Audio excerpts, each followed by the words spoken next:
Tuongee mtu mmoja aongee. Unaishi shida gani?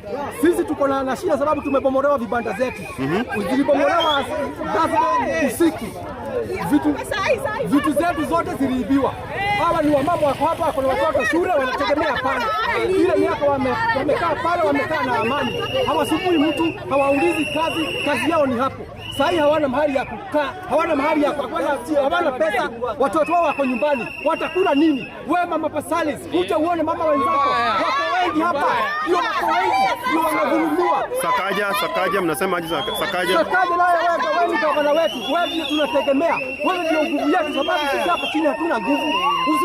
Usipotuangalia sisi tutaumia. Kwa hivyo tunakuomba kwa heshima, Bwana Sakaja, angalia hii kitu sababu sasa hatuna kitu, hatuna mahali ya kufanyia kazi. Karibu siku ile saa hii. Baba Owino mnamwambia aje? Baba Owino atawahi karibia. Kuja bwana Baba Owino uone vile tumefanywa hapa. Sifuna. Hata Senator wote mkuje mtusaidie sababu hii ndio nguvu zetu. Mama mwenye ataongea mama Shosho. Shida iko wapi? Shida tumeulizwa pale kwa vibanda zetu, tulikuja tukapata wametoa mega zao. Hatuna mali ya kuuzia zaidi siku ya 4.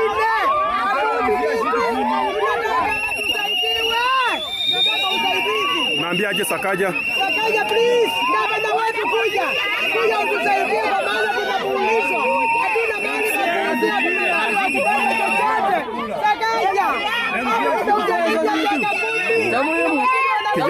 Kijana